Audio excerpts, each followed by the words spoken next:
रामकृष्ण हरे हरे राम राम राम हरे हरे हरे कृष्ण कृष्ण कृष्ण हरे हरे राम राम हरे हरे हरे कृष्ण कृष्ण कृष्ण हरे हरे हरे राम राम हरे हरे हरे कृष्ण कृष्ण कृष्ण हरे हरे कुंडलिक वरदा हरी विठ्ठल श्री ज्ञानदेव तुकाराम पंढरीनाथ भगवान की जय। माऊली ज्ञानेश्वर महाराज की जय। जगद्गुरु तुकाराम महाराज की जय। वैराग्य मूर्ती संत श्रेष्ठ वामनभाऊ महाराज की जय। संत श्रेष्ठ ऐश्वर्य संपन्न भगवान बाबा की जय। वेदांताचार्य नारायण महाराज की जय।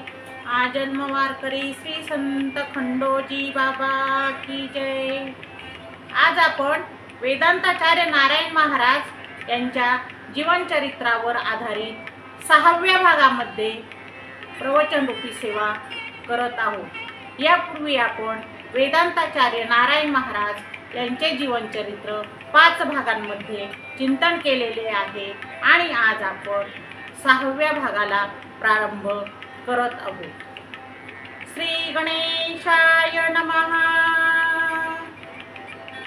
गुरुर् ब्रह्मा गुरुर्विष्णू गुरुर्देव महेश्वरा गुरु साक्षात परब्रह्म तस्मै श्री गुरवे नमः।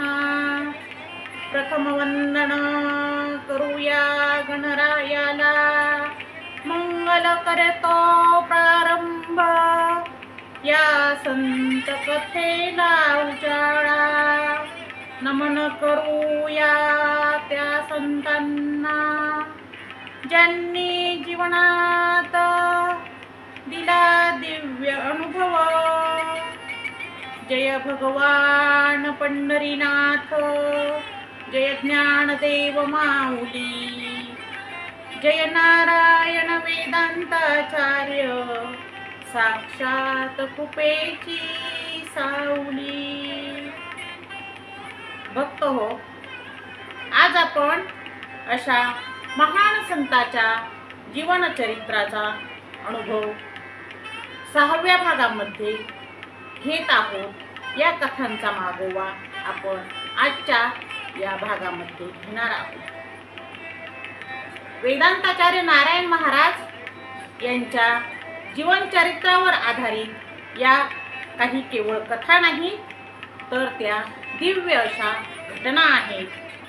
त्या घटनांमध्ये श्रद्धा, भक्ती आणि संतांची कृपा, भगवंताची लीला ही एकत्र मिसळलेली आहे।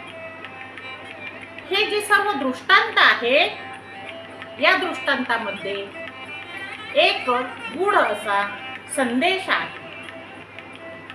वेदांताचार्य नारायण महाराज यांचे बोल, त्यांची कृती आणि त्यांच्या कृपेने घडणाऱ्या लीलाचे वर्णन करता करता शब्द कमी पडतात की काय असं वाटू लागतं।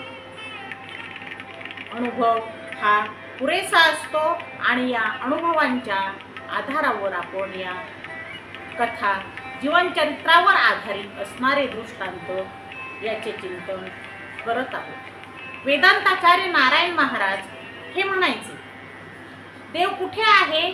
देव कुठे बाहेर नाही, तर तो देव जो आहे तो या भक्तांमध्ये आहे आणि या भक्तीच्या अश्रूमध्ये तो दडलेला आहे। वेदांताचार्य नारायण महाराज यांच्या कृपेने जे अशक्य आहे ते शक्य होत होते आणि त्या सर्व गोष्टी घडून येत होत्या। आता आपण वेदांताचार्य नारायण महाराज यांच्याच मूळ गावी नारळी सप्ताहाच्या वेळी जो दृष्टांत घडला त्यावर आधारित चिंतन करत आहोत. वेदांताचार्य नारायण महाराज यांचे जन्मगाव खुंदेट आहे आणि येथे नारळी सप्ताहाचे आयोजन केलेले होते. भरपूर समाज जमलेला होता आणि दुपारची वेळ होती. ते काही पावसाळ्याचे दिवस नव्हते तर उन्हाळा होता. पण अचानक दुपारच्या वेळी आभाळ भरून आले आणि पाऊस पडू लागला. सप्ताह चालू होता, यज्ञ चालू होता आणि त्या सप्ताहाच्या बाजूने 1 किलोमीटरच्या अंतरावर सगळीकडे वस्तीवर पाऊस पडत होता. धो धो पाऊस पडत होता. आता लोकांना वाटले की इथे सुद्धा पाऊस येणार आणि हा सप्ताह, हा यज्ञकुंड आणि सर्वच हा पाऊस नाश करणार. तेव्हा वेदांताचार्य नारायण महाराजांना लोक म्हणतात, बाबा आता आपण राहू तिथून बाहेर पडूया आणि या मंदिराकडे जाऊया. मंदिरात जाऊन आपण थांबूया, इकडे खूप पाऊस आलेला आहे. वेदांताचार्य नारायण महाराज यांना खूप राग आलेला आहे आणि हातामध्ये जी काठी आहे ती काठी वेदांताचार्य नारायण महाराज यांनी आभाळाच्या दिशेने वर केली आहे. रागाने ते म्हणतात काय, याला जर माझ्या यज्ञाचा नाश करायचा आहे तर करू दे. त्याच्या जर तेच मनात असेल तर तसंच होऊ दे. आणि वर केलेली काठी वेदांताचार्य नारायण महाराज खाली जोरात जमिनीवर आपटतात. इतर बरोबर असलेले लोक मंदिरामध्ये बसतात, परंतु वेदांताचार्य नारायण महाराज काही मंदिरामध्ये जात नाहीत, ते बाहेरच बसतात. आणि आश्चर्य घडतं, खूप समाज जमलेला आहे आणि परिसरात सगळीकडे पाऊस पडत आहे, परंतु ज्या ठिकाणी सप्ताह आहे त्या ठिकाणी पावसाचा एक थेंबही येत नाही. सप्ताहाचा मंडप जेथे आहे त्याच्या बाजूनेच ओढा आहे आणि तो ओढा पुराने भरून वाहू लागलेला आहे. सगळीकडे खूप पाऊस पडलेला आहे, परंतु सप्ताहाच्या ठिकाणी त्या पावसाचा थेंब सुद्धा येऊ शकला नाही. आणि हे सर्व पाहून जमलेला समाज, जमलेले भक्त लोक सगळेजण आश्चर्यचकित झालेले आहेत. वेदांताचार्य नारायण महाराज यांच्या सामर्थ्याचा हा प्रत्यय या समाजाला आलेला आहे. संकल्पाचे देखोनी बळ, कर्तृत्व तयासी सोपविले, सिद्धी जाहली संकल्पाला, वाचाल स्फुरण. जेव्हा संकल्प हा शुद्ध असतो तेव्हा परमेश्वर सुद्धा त्या कृतीची ताकद देत असतो, त्यात सिद्धी प्राप्त होत असते. म्हणजेच त्या पावसाने, परमेश्वराने जणू त्या यज्ञाचे रक्षण केले होते, कारण तो एक चांगला संकल्प होता, शुद्ध संकल्प होता. यत्र यत्र गुरुजी स्थिता तत्र तत्र सिद्धिर्भवेत, न संचालती मेघोपि यत्र यज्ञो रक्षितः. ज्या ठिकाणी गुरु उभे राहतात तिथे यश हे निश्चयाने प्राप्त होत असते आणि जिथे यज्ञ होत आहे तिथे मेघही शांत होत असतात, असं या श्लोकामधून आपल्याला समजते. सत्यम च मे प्रतिजानन्ति भक्तो मे प्रियाः. जे भक्त परमेश्वरावर विश्वास ठेवतात त्यांचा मी प्रिय आहे असं परमेश्वर म्हणतात आणि त्यांचा जो संकल्प आहे तो सत्य संकल्प हा सफल होत असतो. अशा प्रकारे नारळी सप्ताह हा चालू असताना आजूबाजूच्या वस्तीवर पाऊस आला, वारा आला, पूर आला, परंतु सप्ताह जेथे आहे त्या ठिकाणी पावसाचा थेंब सुद्धा येऊ शकला नाही. ही फक्त एक परमेश्वराचीच ताकद असू शकते असं या दृष्टांतातून आपल्याला अनुभवायला येतं. असाच एक भक्त फुंदेटाकळी या गावाहूनच श्री क्षेत्र तारकेश्वर गडावर आलेला आहे. तो कशा करता आला तर त्याने वाळूने भरलेली एक गाडी आणलेली आहे आणि ती वाळूने भरलेली गाडी त्या भक्ताने श्री क्षेत्र तारकेश्वर गडावर खाली केलेली आहे. कारण गडाचे बांधकाम चालू होते, विकास कामे अजून सुरूच होती. तेव्हा वेदांताचार्य नारायण महाराज त्या भक्ताला म्हणतात, अरे थांब ना रे थोडंसं आणि जेवण करून जा. जेवण केल्यानंतर थोड्याशा गप्पा होतात आणि एका शिष्याला वेदांताचार्य नारायण महाराज म्हणतात, अरे एक पटका आण बरं, आपण या गाडीवाणाला पटका बांधूया. तेव्हा वाळूची गाडी खाली केलेला भक्त बाबांना म्हणतो, बाबा मला नको हो पटका, मी श्रद्धेने वाळूची गाडी खाली केली आहे, मला पटका वगैरे काही नको. तेव्हा बाबा हसतात आणि म्हणतात, अरे थांब, हा पटका की नाही तुझं डोकं वाचवील आणि थांब, माझ्या हातून पटका बांधून घे. मग आग्रहाखातर तो भक्त पटका बांधून घेतो. पटका तसाच डोक्यावर आहे आणि 1-2-3 दिवसाचा काळ जात आहे. भक्त एका विहिरीच्या कामावर आहे.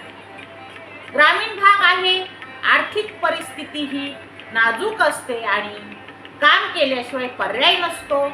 मग एका विहिरीवर काम चालू आहे.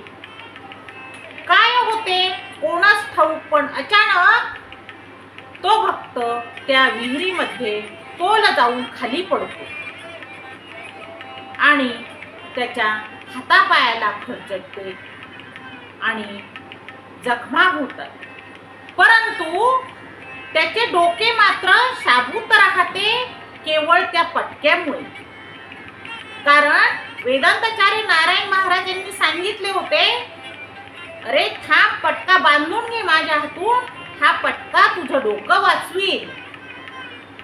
म्हणजे पुढे होणाऱ्या घटनांची माहिती ही जणू वेदांताचार्य नारायण महाराज यांना आहे आणि म्हणूनच त्या भक्ताचे डोके वाचवण्यासाठी बाबांनी स्वतःच्या हाताने त्या भक्ताला पटका बांधलेला आहे.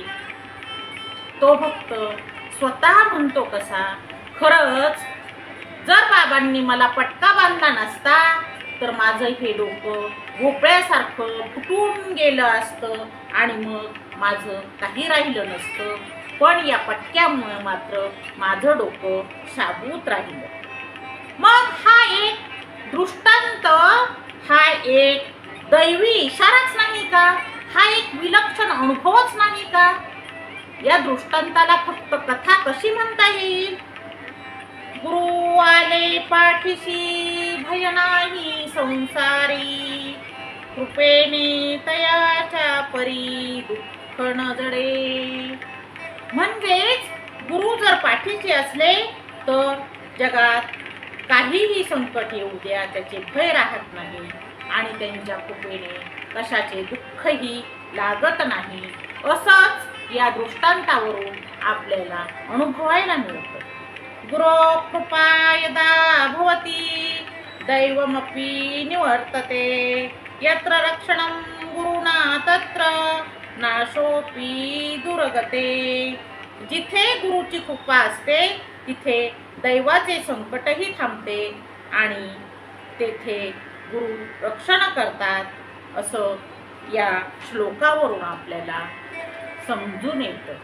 म्हणजेच बाबांच्या पटक्यामुळं त्या भक्ताचे डोके वाचले, म्हणजेच त्याचा प्राणच तेथे वाचलेला आहे, त्याचा जीव तेथे वाचलेला आहे. अशीच त्यांच्याच गावची दुसरी एक कथा म्हणूया, दृष्टांत म्हणूया. संक्रांतीचा दिवस आहे आणि संक्रांतीच्या दिवशी बाबा कुंदेटाकळी या गावी एका वस्तीवर गेलेले आहेत. तेव्हा घरातील माणसेही कामासाठी बाहेर गेलेली होती आणि सण होता. तेव्हा घरामध्ये फक्त दोघी सासू सुनाच होत्या. त्यांनी सणाचा स्वयंपाक केला होता, गोडाधोडाचे जेवण बनवले होते आणि बाबांची गाडी त्यांच्या दारासमोर थांबलेली त्यांनी पाहिली. मग आदराने त्यांनी बाबांना खाली उतरून घेतले आणि झाडाखाली पॉट टाकली. तेथे बाबांनी विश्रांती घेतली. बाबांना चहा पाणी केले आणि दोघी म्हणतात तसे, बाबा तुम्ही आता जेवण करून घ्या. तेव्हा बाबा म्हणतात, अरे आज संक्रांत आहे ना, मग तुम्हाला ओसायला जायचे असेल मग तुम्ही जा. तुम्ही ओसून आल्या की नंतर मग मी जेवेन. तेव्हा त्या दोघी जणी म्हणतात, बाबा आम्ही जर ओसायला गेलो तर आम्हाला 3-4 तास तरी लागतील आणि मग खूप उशीर होईल. मग तुम्ही असे करा, तुम्ही आधी जेवण करा, आम्ही तोपर्यंत थांबतो आणि तुम्ही जेवण केले की नंतर आम्ही ओसायला जाऊ आणि तुम्ही येथे विश्रांती घ्या. मग आग्रहाखातर बाबा तसेच करतात. भक्तांच्या प्रेमाखातर बाबा जेवण करून घेतात आणि त्या माऊली दोघी जणी नंतर संक्रांत असल्यामुळे ओसायला जातात. आता त्यामध्ये जी सून आहे ती 12 वर्ष लग्नाला झालेली आहेत, परंतु तिला मूल बाळ काही नाही आणि ती थोडीशी दुःखी आहे. ज्यावेळी बाबांचे दर्शन घेते त्यावेळी मनात भावना व्यक्त करते की बाबा माझं जे दुःख आहे ते तुम्हाला कळतंय, तेव्हा मूलबाळ होऊ देत मला. ओसून आल्यानंतर त्या पुन्हा बाबांचे दर्शन घेतात आणि थोडा वेळ गप्पा गोष्टी होतात. अशा प्रकारे संक्रांतीच्या दिवशी बाबांचे दर्शन होते. साक्षात नारायणाचे दर्शन झाल्याचे त्या दोघी जणी सांगतात आणि त्यांना एक विलक्षण अनुभव येतो. त्या महिलेला त्यानंतर गर्भ राहतो आणि तिला मुलगा होतो. ती म्हणते की सणाच्या दिवशी बाबा घरी आले आणि माझे भाग्यच उजळले, मला मुलगा झाला. जेणे संतांचे दर्शन ते हे पावन तीर्थस्नान, अंतःकरण होती पवित्र कळता निज धर्म. संत दर्शन हे लाभदायक आहे. ज्याचे अंतःकरण निर्मळ आहे त्याच्या अंतःकरणाने संत दर्शन घेतलेले आहे आणि धर्मबुद्धी जागृत होत असते असं आपल्याला म्हणायचं आहे. अनन्या चिंतयन्तो माये जना परुपासते तेषां नित्याभियुक्तानां योगक्षेमं वहाम्यहम्. जे माझा अनन्य भावाने विचार करतात त्यांची गरज मी स्वतः पूर्ण करतो असं श्रीकृष्ण परमात्मा म्हणतात. त्याप्रमाणेच वेदांताचार्य नारायण महाराज यांनी सुद्धा त्या भक्ताचे मनोरथ पूर्ण केलेले आहेत. त्या महिलेला मुलगा झाला आणि ती म्हणते माझे आयुष्य धन्य झाले, मी धन्य झाले. अशा प्रकारे बाबा हे नेहमी एका गावाहून दुसऱ्या गावी जात असत. ज्या गावी बाबांना बोलावले जाईल त्या गावी ते प्रेमाने जात असत. असाच एक अनुभव आहे. बाबा पांगऱ्याला कीर्तनासाठी चालले होते आणि जाता जाता ते एका वस्तीवर थांबले आणि तेथील भक्ताला म्हणाले, अरे चल रे कीर्तनाला. तेव्हा तो भक्त बाबांना म्हणतो, बाबा आलो असतो हो मी कीर्तनाला, पण काय करू, घरामध्ये कोणी नाही आणि माझ्या या 2 लहान मुली आहेत, 1 वर्षाची आणि तिच्यापेक्षा मोठी 2.5 वर्षाची अशा 2 मुलींना खूप गोवर निघाला आहे, त्यांना खूप ताप आला आहे आणि त्या दोघींना मी झापाखाली ठेवलं आहे. घरामध्ये तर कोणी नाही आणि त्या कधी मरतील याचीच मला चिंता लागून राहिली आहे. आणि अशा परिस्थितीत तुम्ही सांगा बरे, मी कीर्तनाला तुमच्या बरोबर कसा येईल? तेव्हा बाबा म्हणतात, अरे काही होणार नाही त्या मुलींना, चल तू माझ्या बरोबर कीर्तनाला. मग भक्तही बाबांच्या बोलण्यावर विश्वास ठेवतो आणि त्या मुलींना तसेच झापाखाली ठेवून बाबांबरोबर पांगऱ्याला कीर्तनासाठी जातो. कीर्तन संपते आणि रात्री बाबांची सेवा करतो. नंतर पहाटे पुन्हा ते बैलगाडीने येण्यासाठी निघतात. वस्तीवर येतो तेव्हा त्याला वाटते आता आपल्या त्या मुलींचे काय झाले असेल, त्या या जगामध्ये राहिल्या असतील का? मग वस्तीवर ज्यावेळी येतात त्यावेळी तो बाबांना म्हणतो, बाबा थांबा थोडंसं आता वस्तीवर आणि चहा पाणी करून जा. मग बाबा बसतात आणि बाबा म्हणतात तसे, अरे तुझ्या मुलींना पाहून तर ये आधी, रात्रभर त्या झापाखालीच ठेवल्या आहेत ना, मग जा बरे लवकर. मग भक्तही बाबांच्या म्हणण्यानुसार मुलींना पाहण्यासाठी जातो आणि पाहतो तर मुली ह्या सावध झालेल्या आहेत, त्यांची तापही थोडीशी कमी झालेली आहे. मग झापाखालून बाहेर काढतो, बाबांना चहा पाणी करतो आणि थोड्या वेळानंतर पुन्हा मुलींकडे पाहतो तर दोनही मुली सावध झालेल्या आहेत, दोनही मुली खेळायला लागलेल्या आहेत. ही कृपा कोणाची आहे?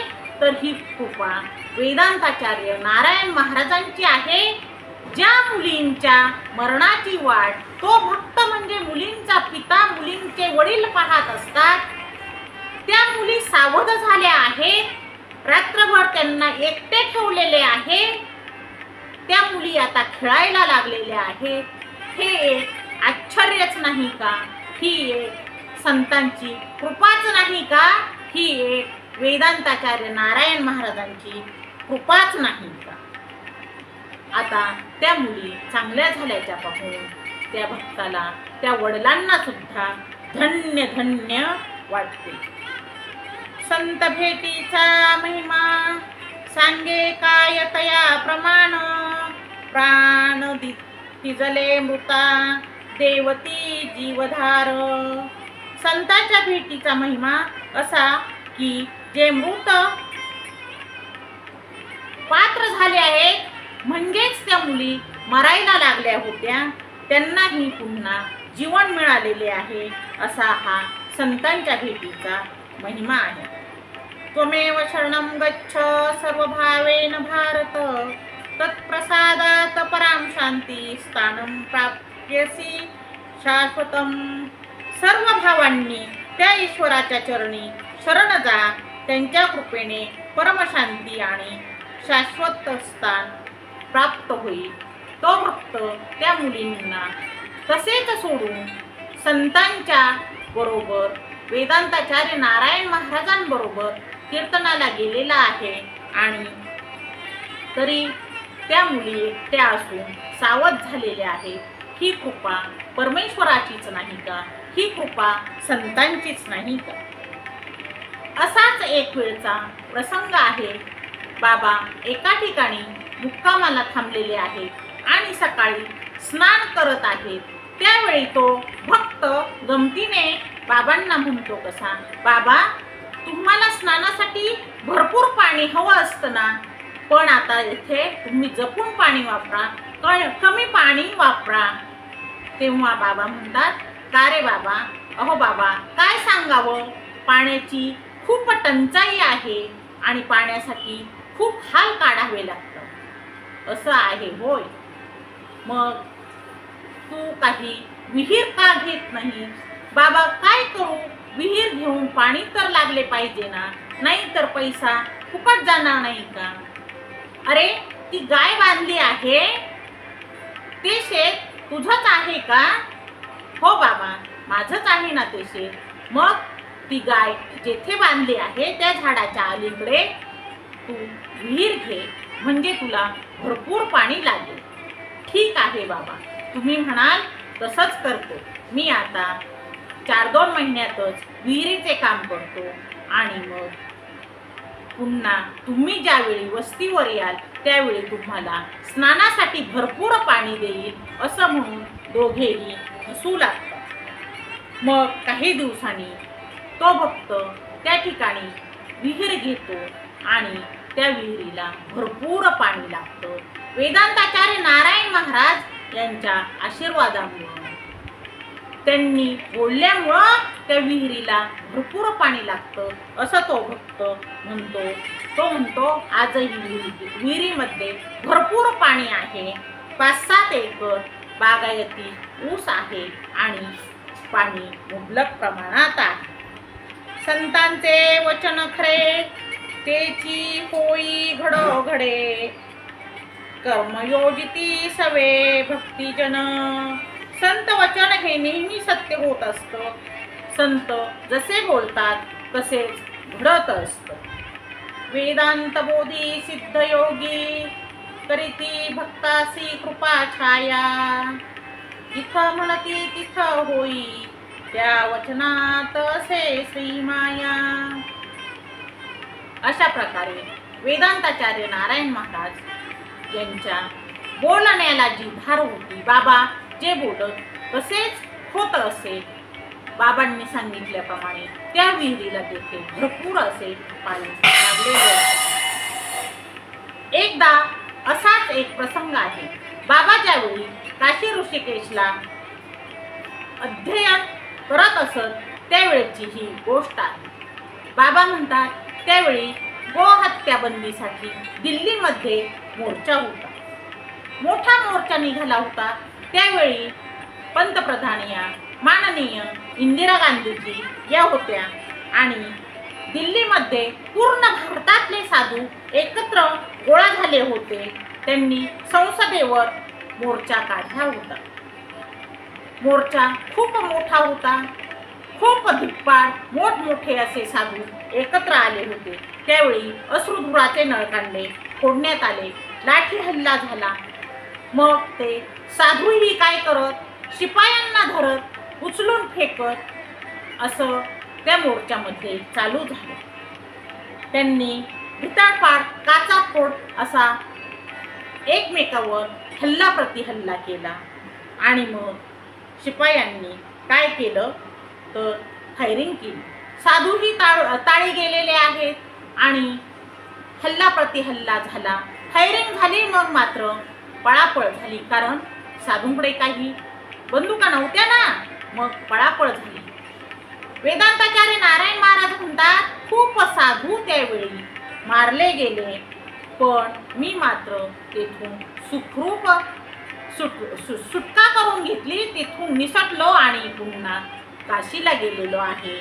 अशा प्रकारे हा स्वतःचा अनुभव वेदांताचार्य नारायण महाराज हे सांगत आहे. नळकांड्यात धूर उडाला, काचांचे झाले तुकडे. बाबा चालले निमुट, घेत होते रामाचे गोडवे. लाठांनी घेरले संत, रक्ताने झाली गाठ. बाबा मात्र न घाबरता, चैतन्याच्या मार्गी वाट. रामकृष्ण हरी गाजे, अंगात तयाचे तेज.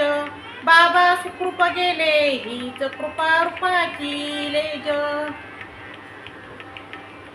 आपुर्यमाणं चलं प्रतिष्ठं, समुद्रमापा प्रविशन्ति.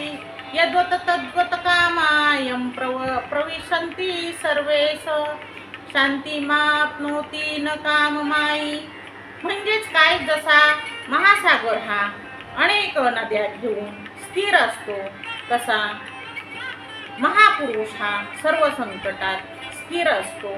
तोच शांती प्राप्त करतो. काळ आला तरी न घाबरे भावाचा लवलेश नसे. मन संकल्प विकल्प हीन साक्षीरूप संत हे जाण. अशा प्रकारे बाबा त्या मोर्चाला गेले होते आणि त्या मोर्चातून सुखरूप सुटलेले आहेत, निसटून आलेले आहेत. म्हणजेच ते शांत राहिलेले आहेत आणि आपली सुटका त्यांनी करून घेतलेली आहे. असा हा अनुभव वेदांताचार्य नारायण महाराज स्वतः सांगत आहेत. असाच एक भक्त आहे, शिक्षक आहे, परंतु तो काही व्यवहारामध्ये गुंतला गेल्यामुळे आणि त्या व्यवहाराचा फारसा अनुभव नसल्यामुळे कर्जबाजारी झालेला आहे, सावकाराच्या जाळ्यात अडकलेला आहे आणि मग काही सुचेनासं झालेलं आहे. टेन्शन आलेलं आहे, काय करावं म्हणून श्री क्षेत्र तारकेश्वरावर जाऊन वेदांताचार्य नारायण महाराजांचे दर्शन घेतलेले आहे आणि आपली व्यथा वेदांताचार्य नारायण महाराजांना सांगू लागलेले आहेत. बाबा काय करावं काही कळत नाही, आता हा प्रपंच नको, आता हा संसार नको, आता असं वाटतं या प्रपंचातून बाजूला जावं, आता हा प्रपंच आपण बाजूला सारावा असंच वाटतं आणि दूर कुठेतरी निघून जावं असंच वाटतं. तेव्हा त्या शिक्षक भक्ताची व्यथा ऐकून वेदांताचार्य नारायण महाराज म्हणतात, अहो तुम्ही शिक्षक ना, तुम्ही समाज घडवता, तुम्ही विद्यार्थी घडवता, तुम्ही ज्ञानदान करता आणि ज्ञानदानासारखं पवित्र काम करत असताना हे असे विचार तुमच्या डोक्यात येणं हे चांगलं नाही. अहो मला सुद्धा आचार्य व्हायचं होतं, पण माझं ते स्वप्नच राहिलं, मला ते जमलं नाही. परंतु मी समाजाची सेवा करतो, मी समाजाचं प्रबोधन करता आणि तुम्ही विद्यार्थी घडवता, म्हणजे तुमचं आणि माझं काम हे एकच आहे. आणि मग तुम्ही डोक्यातले हे विचार काढून टाका. प्रपंचात तुम्हाला जे दुःख आहे ते दुःख निघून जाईल आणि तुमचं सगळं चांगलं होईल. म्हणून तुम्ही टेन्शन सोडून द्या असं वेदांताचार्य नारायण महाराज त्या भक्तांना सांगतात. गुरुभक्ती जेथे ठाई तिथे गोविंदा दिसे ठाई, ज्ञान मिळे सहजच गुरुसेवेने हाच मार्ग सच्च. म्हणजेच वेदांताचार्य नारायण महाराजांनी त्या भक्ताला एक प्रकारे प्रबोधन केलेलं आहे, उपदेश केलेला आहे, सांगितलेलं आहे की तुम्ही चिंता सोडा, तुमचं पुढे सगळं चांगलं होईल आणि तुम्ही प्रपंच नको, संसार नको या विचारातून बाहेर या असं सांगितलेलं आहे. विद्येचा गाभा हृदयात जो जेवा, तोच संत तोच ज्ञान तोच माझा देवा. गुरुरेव परम ब्रह्म गुरुरेव परम गुरो कृपया प्राप्तं तज्ज्ञानं मुच्यते. गुरु हे ब्रह्म आहे आणि त्यांच्याद्वारे मिळालेले जे ज्ञान आहे हे परमार्थदायक आहे. जैसा भाव तैसा देव. म्हणजेच त्या शिक्षकांना वेदांताचार्य नारायण महाराजांनी गुरु होऊन ज्ञान दिलेलं आहे. जैसा भाव तैसा देव, शिकवतो तोच गुरुदेव. विद्येच्या वाटेवरती चालताना वाटतो श्रीहरी सेवकची. अशा प्रकारे त्या भक्ताच्या डोक्यात जी चिंता आहे ती त्यांनी काढून टाकलेली आहे आणि आशीर्वाद दिलेला आहे की तुमचं पुढं चांगलं होईल, तुम्ही प्रपंच नको या विषयातून बाहेर या. तसंच झालेलं आहे. भक्त म्हणतात की खरंच ज्याप्रमाणे मला वेदांताचार्य नारायण महाराज म्हणाले त्याप्रमाणे माझं कर्ज हे लवकरच फिटलेलं आहे आणि माझं पुढं सगळं चांगलं झालेलं आहे. असेच बाबा एका गावातून दुसऱ्या गावात जात असत. बाबा एके गावात गेले आणि एका घरी त्यांची राहण्याची मुक्कामाची व्यवस्था केली. घराच्या जवळपासचे 4-5 ग्रामस्थ सोडता त्या गावातील लोकांनी बाबांकडे दुर्लक्षच केले असं म्हणावे लागेल. म्हणावे तसे लोक बाबांकडे आले नाहीत आणि हे पाहून बाबांच्या मनाला वाईट वाटले. आपण का यांना काही मागण्यासाठी आलो होतो का? पण या लोकांनी असे का बरे केले असावे? नको, आता येथे थांबणे नको. म्हणून बाबा पहाटे लवकर उठले आणि गाडी जुंपली आणि तेथून काढता पाय घेतले.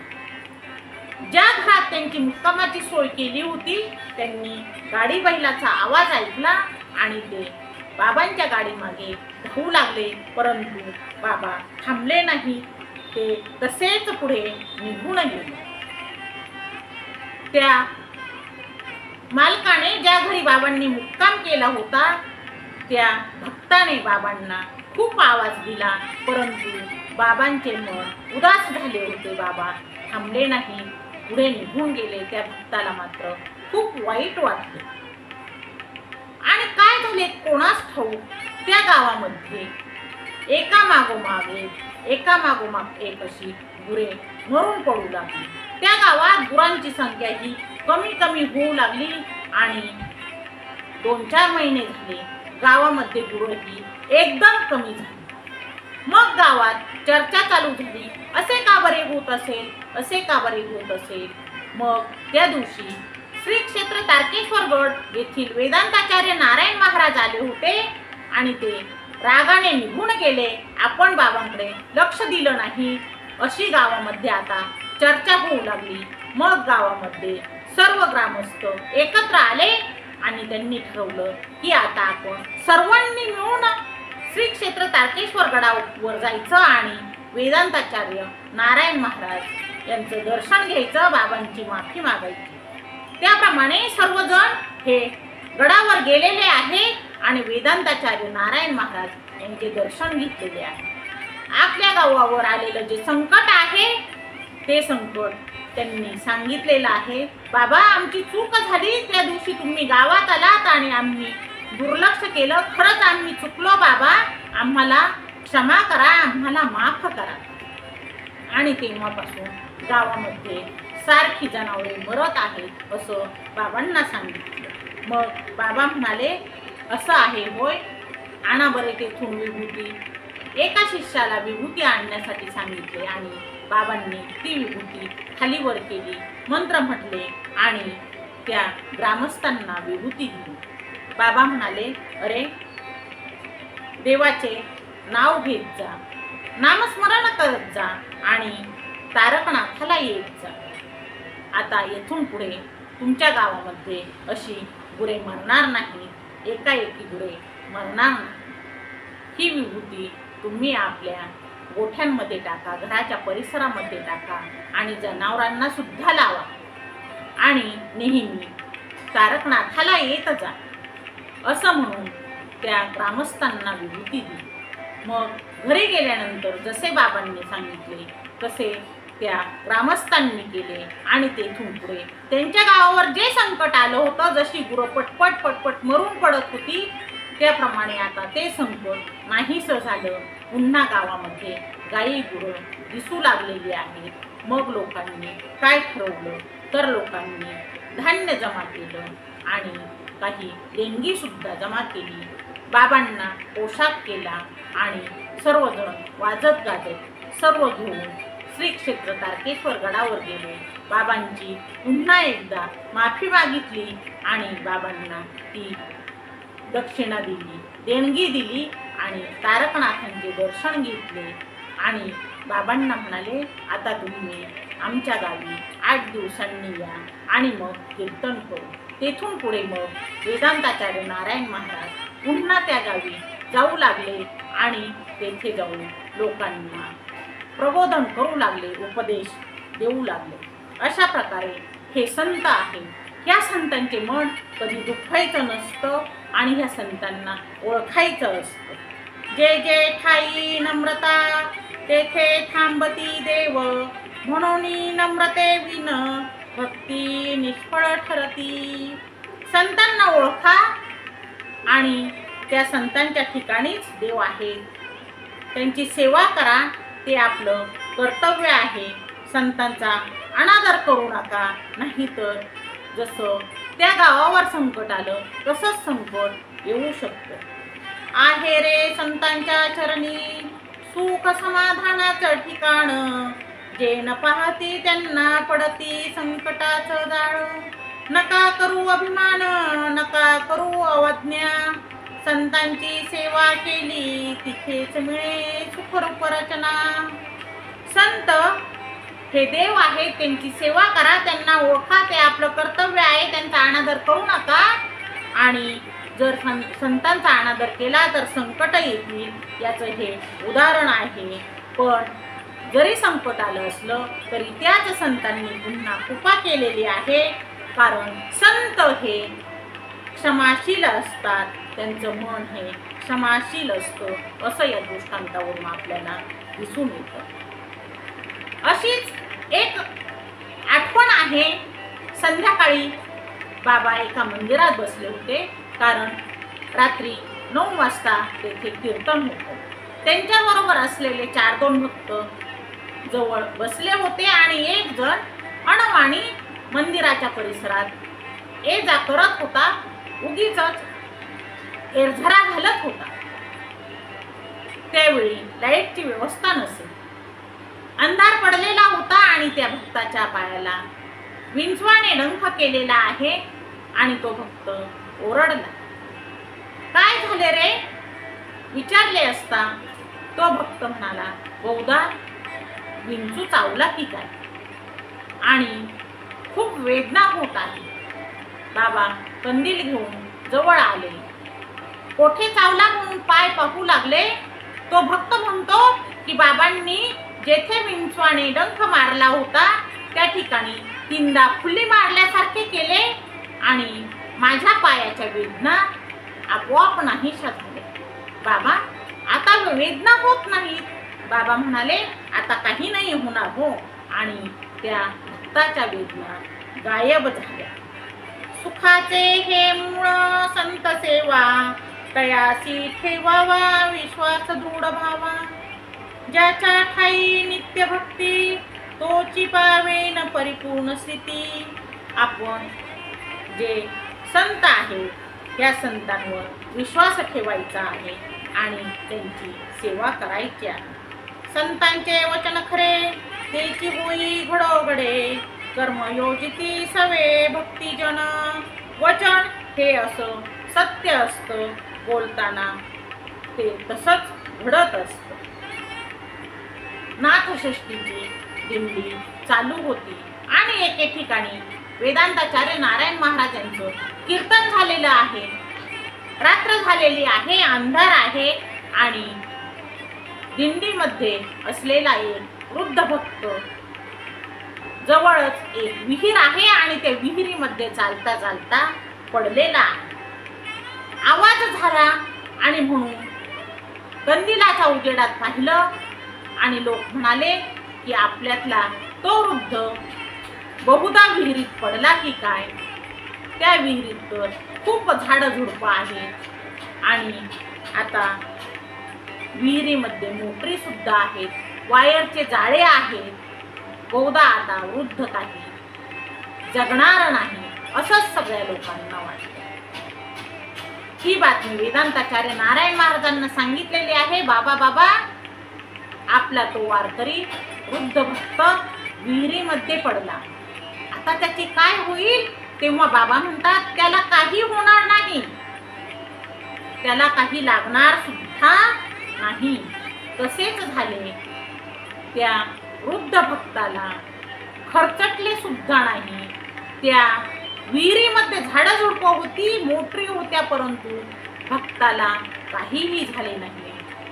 असा हा दृष्टांत म्हणजे जणू त्या संतांनी, त्या देवांनी त्या वृद्धाला झेलून धरले असावे की काय असेच वाटते.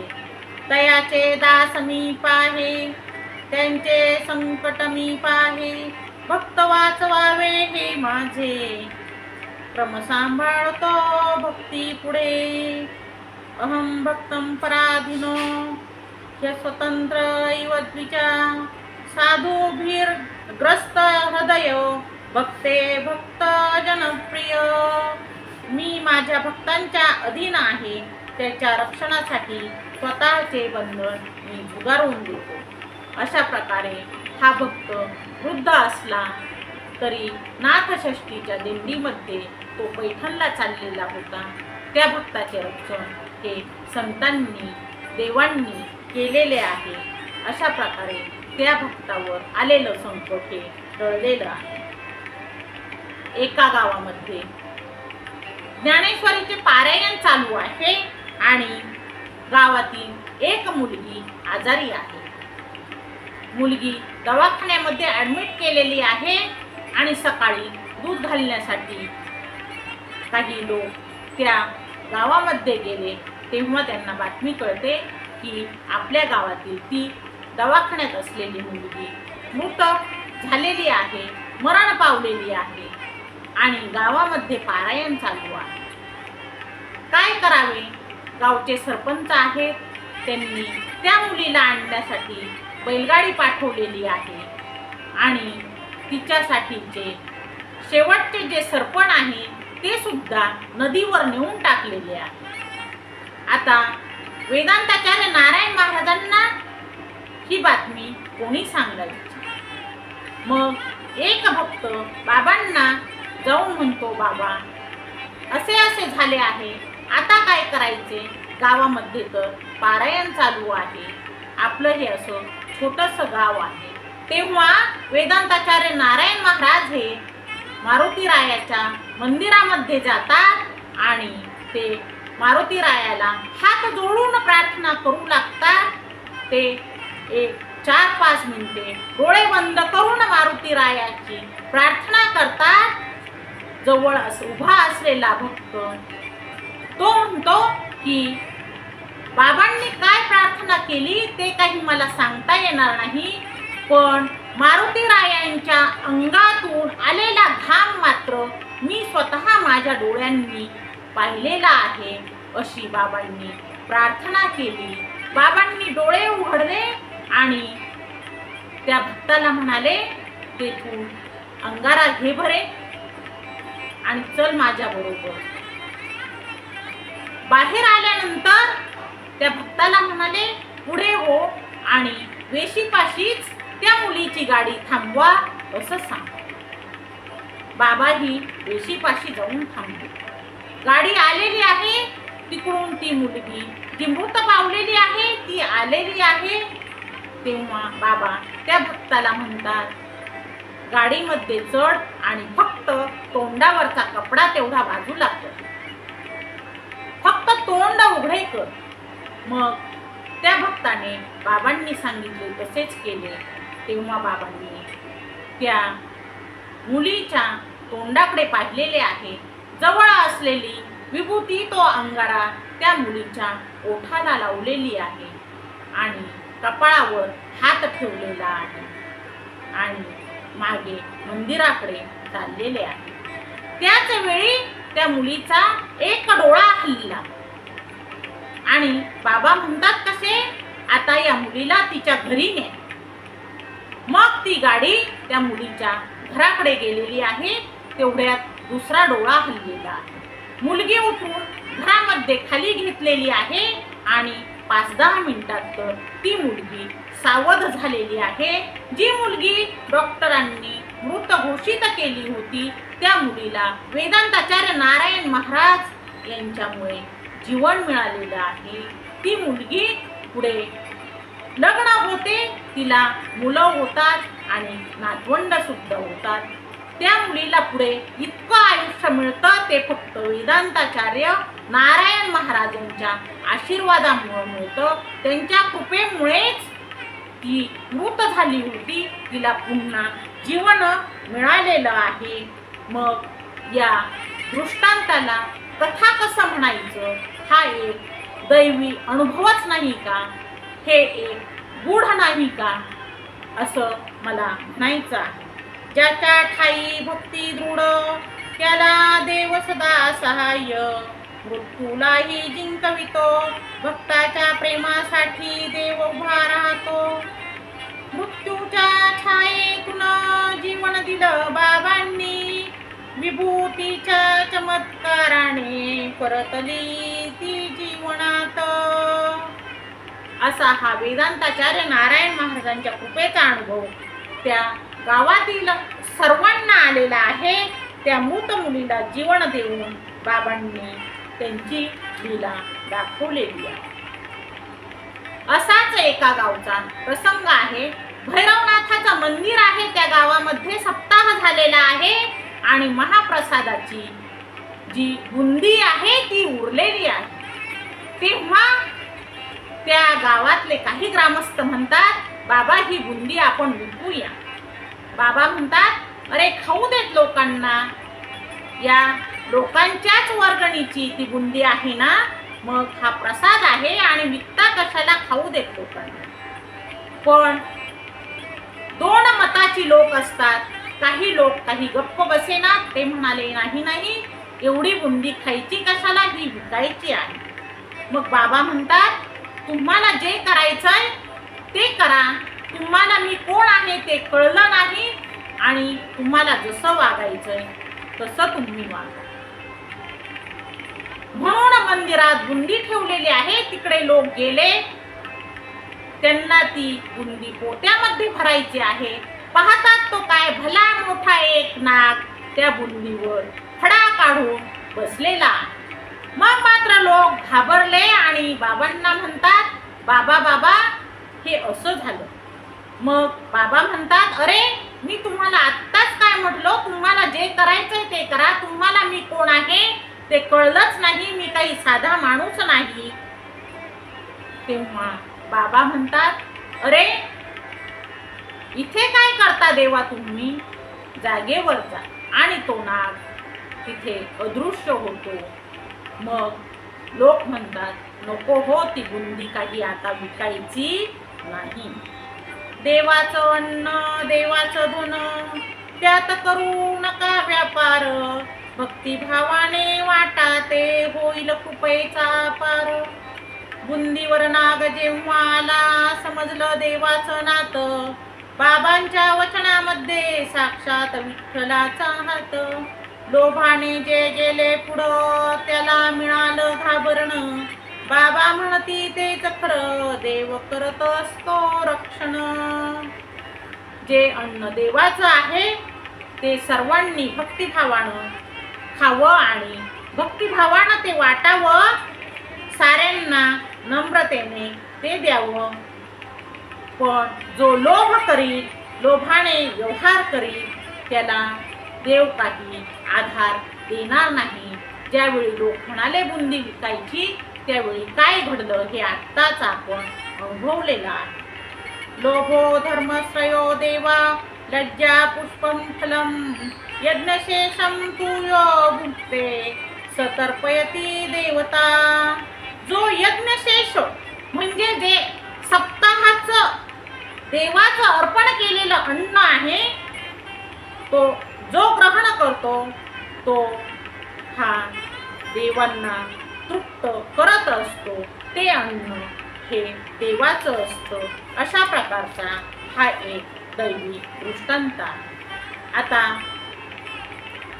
2008 साल जवळजवळ लागलेलं आहे आणि बाबा हे त्यांचं कार्य करतच आहे. श्री क्षेत्र तारकेश्वर गडावर बाबा कार्य करत आहेत. समाजाला प्रबोधन करत आहेत. आणि एकदा बाबा थोडेसे आजारी पडले. हाताला काहीतरी जखम झाली होती आणि बाबा दवाखान्यात गेले. तेव्हा डॉक्टरांनी सांगितलं की बाबा तुम्हाला शुगरचा त्रास आहे आणि त्यामुळे ही जखम काही लवकर ठीक होणार नाही, तुम्हाला ॲडमिट व्हावे लागेल. मग तेथे बाबांना ॲडमिट करावे लागले. आता बाबांना दवाखान्यात राहावे लागले. तेथे भक्तांची रीघ लागली. लोक भेटीसाठी जात होते. त्याच वेळी एका महिला भक्ताने पाथर्डी येथून STD बूथवरून फोन केलेला आहे हॉस्पिटलमध्ये, ज्या ठिकाणी बाबा हे ॲडमिट होते.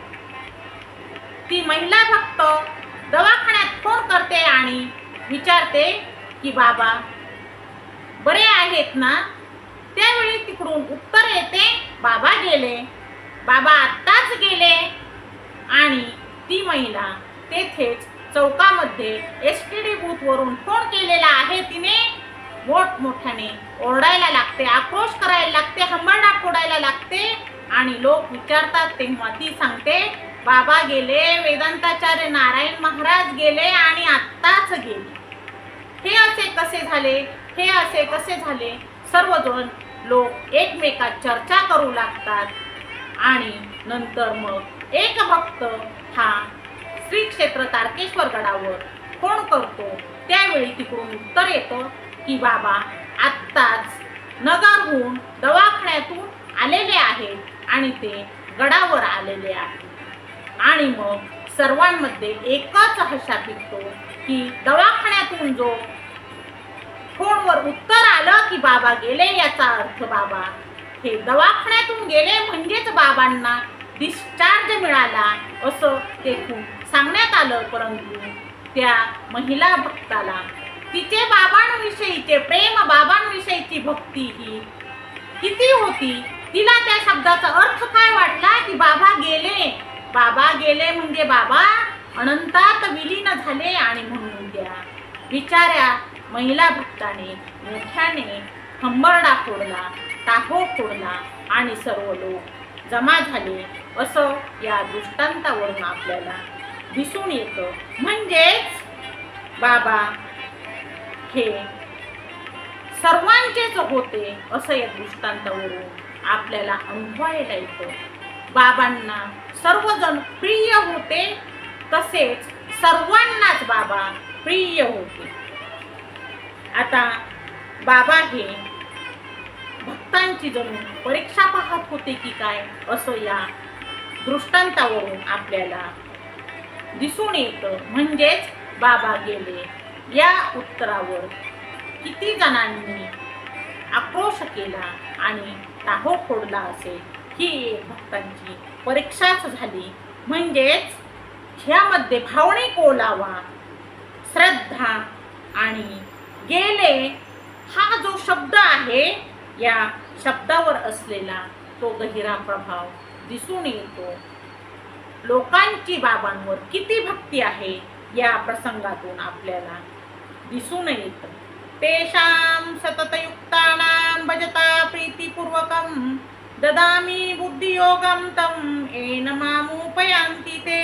जे प्रेमपूर्वक आणि सातत्याने माझी भक्ती करतात त्यांना मीच योग्य बुद्धी देतो, ज्या योगे ते मला प्राप्त होतात. म्हणजेच बाबा देहात असूनही देहात नाहीत असं त्यावेळी भक्तांना वाटलं आणि आपल्यात असूनही ते आपल्या पलीकडे आहेत. म्हणजेच ते शरीराने काही गेले नव्हते, परंतु लोकांना वाटलं की बाबा गेले म्हणजेच आता बाबा आपल्यातून निघून गेले असं त्या भक्तांना वाटलं. भक्तीच्या धुंदीत त्या भक्तीचं सर्वस्व गेलं होतं. ही घटना केवळ एक माहिती नाही, तर ती भक्तीची तीव्रता किती आहे हे दर्शवते. त्या स्त्रीला, त्या महिलेला त्या नारायणावरची एकाग्र निष्ठा तिच्या मनामध्ये किती आहे यातून आपल्याला दिसून येतं असं या दृष्टांतातून आपल्याला दिसून येत आहे. अशा प्रकारे बाबा हे आपलं कार्य करत आहे. बाबा असेच एकदा खरवंडी परिसरात कीर्तनासाठी आले होते आणि त्यावेळी ते खरवंडी येथील एका दवाखान्यात थोडेसे आजारी असल्यामुळे गेले. आता परिसरातील डॉक्टर हे कोणतेही बाबा असू द्या, मग ते श्री क्षेत्र तारकेश्वर गडावर असू द्या किंवा श्री क्षेत्र भगवान गडावरील असू द्या किंवा आसपासच्या कोणत्याही गावातील असू द्या, तर ते डॉक्टर बाबांची फीस घेत नसत. बाबांची तपासणी केली आणि डॉक्टरांना त्यावेळी वेदांताचार्य नारायण महाराज हे पैसे देऊ लागले. डॉक्टर हे घ्या 50 रुपये. तेव्हा डॉक्टर म्हणतात, कसे बाबा, का बरे याआधी तुम्ही मला कधी पैसे दिले नाहीत? कारण तुम्हाला माहीत आहे मी कुणाचेही संत लोकांचे पैसे घेतच नाही. तेव्हा वेदांताचार्य नारायण महाराज डॉक्टरांना म्हणतात, अहो डॉक्टर, ह्या वेळेचे माझे 50 रुपये तुम्ही घ्या, कारण पुन्हा माझं दवाखान्यात येणं होतंय की नाही होतंय, पण या वेळेचे पैसे मात्र तुम्हाला हे घ्यावेच लागतील. असं म्हणून ते बाबांनी डॉक्टरांच्या हातात दिलेले आहे. आणि तसंच झालं. त्यानंतर पुन्हा बाबांचं त्या दवाखान्यात परत येणं कधी झालंच नाही. म्हणजेच बाबांना पुढचं सर्वच काही कळत होतं का? मरण हेच जगणं असतं. पाहता आत्मा एक करे, शरीर जात जाळून आत्मा राहे मुक्त रे. शरीर हे क्षणिक असतं आणि बाबांना हे सगळं कळत होतं का? तेव्हा बाबा ते 50 रुपये डॉक्टरांना प्रसादाच्या रूपाने देत होते. अशा प्रकारे बाबा हे जणू सर्वच जाणत होते. आपल्याला या दृष्टांतातून आढळून येतं, कळून येतं की बाबांना सर्वच काही समजत होतं का? आता वेदांताचार्य नारायण महाराज यांच्या जीवनचरित्रावरील हा 6वा भाग आहे. आणि यापुढे सुद्धा आपल्याला 7व्या भागामध्ये बाबांच्या जीवनचरित्रावर आधारित चिंतन करायचे आहे. तेव्हा आपण ह्या भागाचा आता समारोप करूया. पंढरीनाथा माय बापा माझा, दुःखाची छाया नसे मज सांगा. संत भेटी तेथे सुख वाटे, भक्तीचे माहेर भुवनी दाटे. नाम घेतले तुझे वारंवार, विघ्न नसे काही उरावर. तुका म्हणे मज साक्षी आहे, गुरुविन कोण रे सहाय्य. आपण या संत कथेतून मार्गदर्शन घेऊन आपलं जीवन हे अधिक सुंदर, भक्तिमय आणि पवित्र करूया. अशा प्रकारे आपण वेदांताचार्य नारायण महाराज यांच्या जीवनचरित्रातील 6व्या भागावर आज चिंतन केलेले आहे. पुन्हा आपण वेदांताचार्य नारायण महाराज यांच्या जीवनचरित्रावर 7व्या भागामध्ये चिंतन करणार आहोत. तोपर्यंत रामकृष्ण हरी. बोला पुंडलिक वरदा हरी विठ्ठल श्री ज्ञानदेव तुकाराम. पंढरीनाथ भगवान की जय. माऊली ज्ञानेश्वर महाराज की जय. जगद्गुरु तुकाराम महाराज की जय. वैराग्यमूर्ती संत श्रेष्ठ वामनभाऊ महाराज की जय. संत श्रेष्ठ ऐश्वर्य संपन्न भगवान बाबा की जय. वेदांताचार्य नारायण महाराज की जय. आजन्म वारकरी श्री संत खंडोजी बाबा की जय. रामकृष्ण हरी.